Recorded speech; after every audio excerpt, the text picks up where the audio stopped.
violin was created to support and imitate the human voice. When we think of classical voices, we think of Luciano Pavarotti, Leontine Price, or Renee Fleming. The piece that I'm going to play for you is actually a piece from an American voice, from an American classical work, jazz. This piece is Misty, which was performed in a signature work of Ella Fitzgerald.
I love that work because as a classical musician who generally plays classical music, music like that allows me to be creative and bring my artistic voice into completely other genre of music.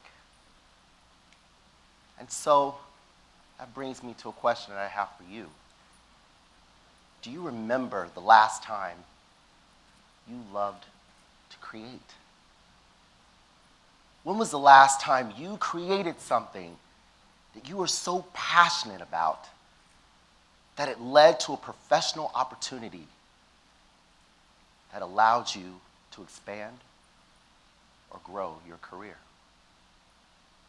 As young artists, we are full of great artistic and creative ideas that are so profound that the concepts alone can change the world.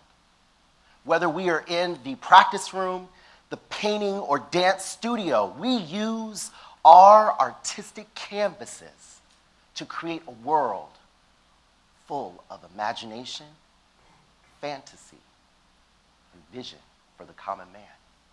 We do all this as young artists and more. So, how do we, as young artists, bring all of what we love to do and spend countless hours on, practice time on, into something that is fruitful and profitable for us? Many of us have these great ideas, yet have absolutely no idea how to articulate them into something that can make money for us.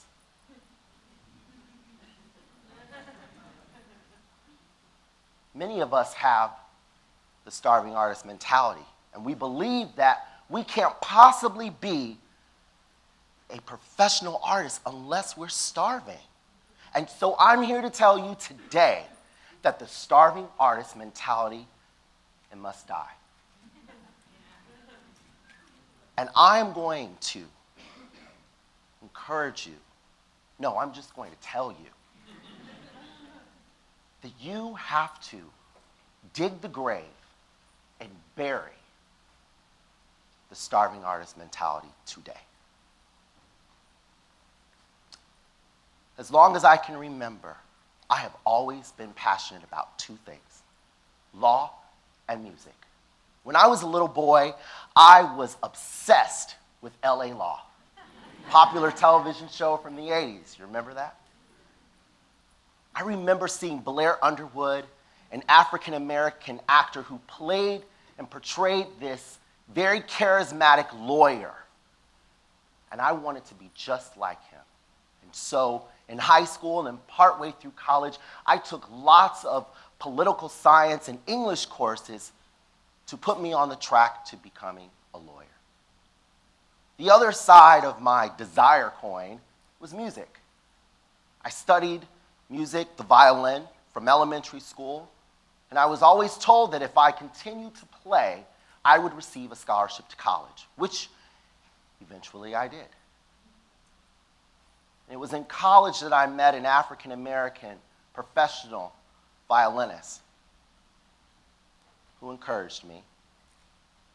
And she inspired me so much that I eventually dumped my law studies and pursued music full time.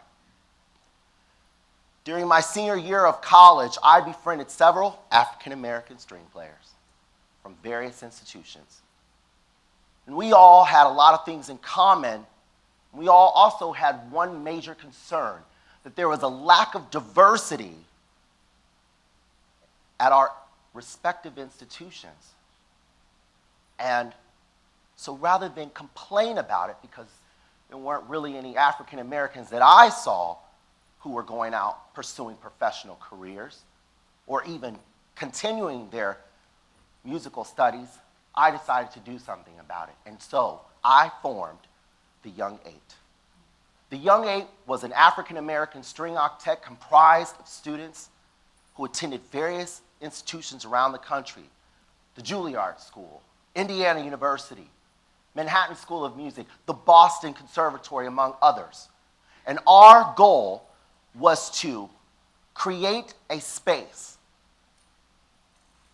for venues to be able to present African American string players. And to my discovery in creating this project, we were the only string octet in the country.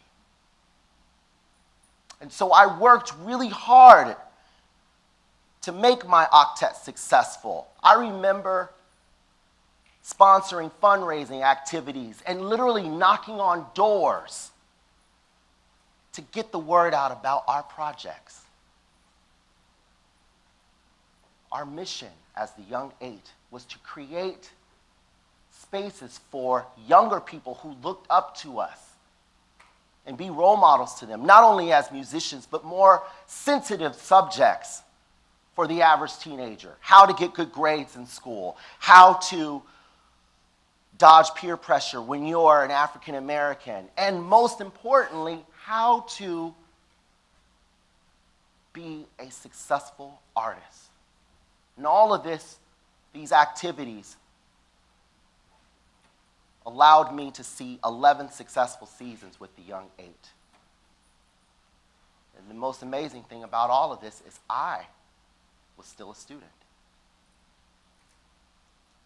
So, during my time with the young 8, I learned invaluable lessons and tools that most young artists don't think about today. Accounting, marketing, advertising, how to run a business, or even just your own ensemble.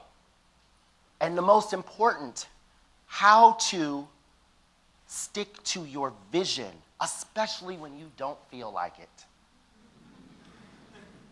Many times I wanted to give up. Those skills are so important. And because of such, I have become a better artist, teacher, scholar, patron, student, and creative being.